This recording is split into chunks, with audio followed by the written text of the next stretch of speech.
So I guess I'm the only one here that went with the Steve Jobs-esque sweater and jeans apparel. I don't see anyone else in the crowd rocking a turtleneck or anything, but it's okay, it's okay. This goes well with the Gen Y, the emerging investing force. So what I'm here to talk about today is 5 years from now, Gen Y is going to overtake the baby boomers in terms of annual spending power. So as you know, these are different generations in the 20th century, and Gen Y is born from 1978 to 2000. Another thing worth noting is that Gen Y is the biggest generation in 20th century history, and the biggest generation in North America as a whole. So there's no great shift in business without an underlying shift in demographics. Peter Drucker is a famous writer that coined this term, and basically what he's saying is that as demographics shift, business has to shift with it in order to keep up and to keep going. As you know, baby boomers are going to be retiring in the next few years and leaving the markets. And on the other side of the coin, every year Gen Y is making up a bigger portion of the overall market. Every year the Gen Y is going to have higher spending power, and every year Gen Y is going to be investing more. So who is Gen Y? What characteristics and attitudes do they have, and how do we reach them? How can we approach them? This is what we're going to talk about in this show, and we're going to have a couple of things that we can do to prepare to deal with this group, because their attitudes are different. The way that they're going to be investing is different. It's going to be a change from what we've been doing, how we've been dealing with baby boomers or even Gen X for the last 20 years. So these are things that you can, as we go on, things that you can keep in mind as you're putting your IR programs together moving forward. First, I'll give a little bit of context here. So this is births in the US, year over year, from 1900 to 2000. As you can see, there's some extremely obvious trends here. During the World War II and the Great Depression, there was not a lot of births, not surprisingly. But once everyone felt that, we feel wealthy, we feel healthy, we feel good, that's when the baby boom generation happened. And that's 1946 to 1964. In the late 60s and 70s, people started feeling a little bit less confident, or they just didn't want to have babies anymore, I don't know. They didn't have any more babies. So Gen X is in that kind of gap there. And then as the baby boom generation matured and they wanted to have kids, that's where Gen Y comes into play, born 1978 to 2000. So one thing to keep in mind is that there's going to be fundamental and instinctual differences between generations. Probably the most relevant thing that I can say about that is that there's, through research, as it turns out, there is a general, if one generation is acting one way, whatever generation they raise is going to act almost the opposite way. Research shows that there's different archetypes. There's the hero, the prophet, the artist, the nomad. I'm not going to get into all of that. I'm just going to kind of get into what you guys need to know. I'm going to quickly go through the generations here just to give you some context. This is the greatest generation. They were born during World War I. And I guess they're the only generation that got to name themselves.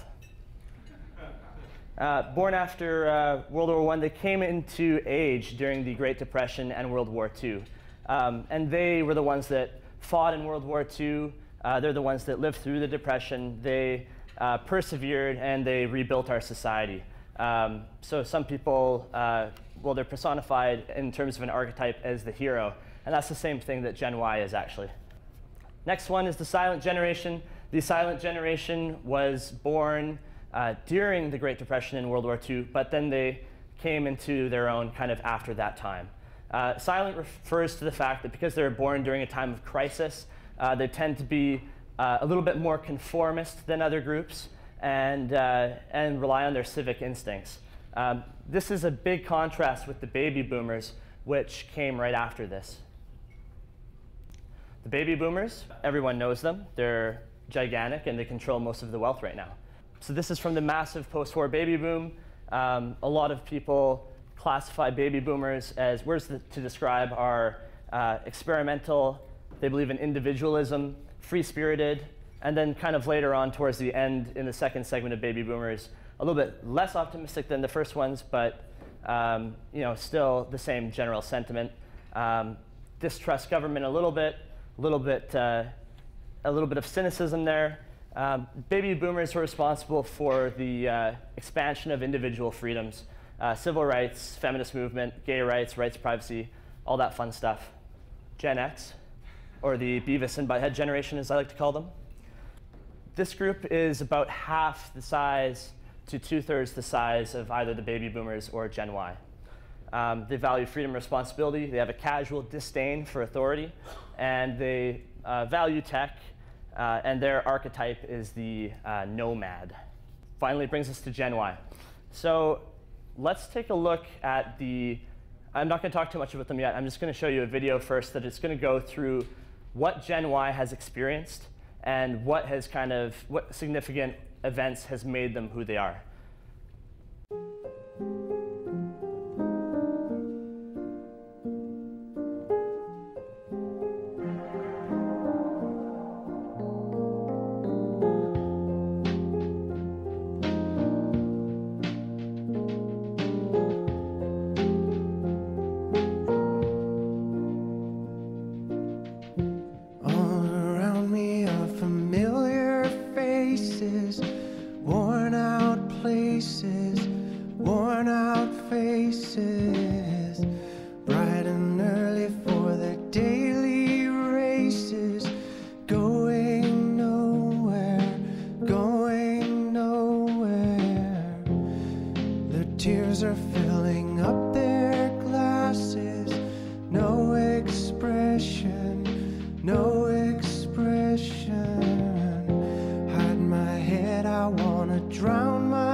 It's a very, very mad world. Mad world. Children waiting for the day they feel good. Happy birthday, happy birthday. And to feel the way that every child should. Sit and listen, sit and listen. Went to school and I was very nervous.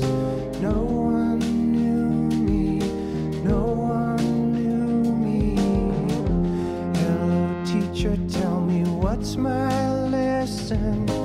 Look right through me, look right through me. And I find it kind of funny, I find it kind of sad. The dreams in which I'm dying are the best I've ever had. I find it hard to tell you, I find it hard to take. When people run in circles, it's a very, very mad world.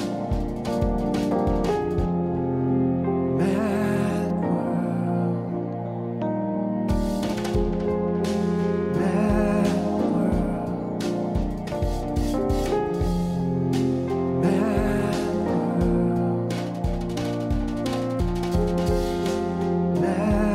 world. Mad world. Mad world. Enlarging your world. Mad world.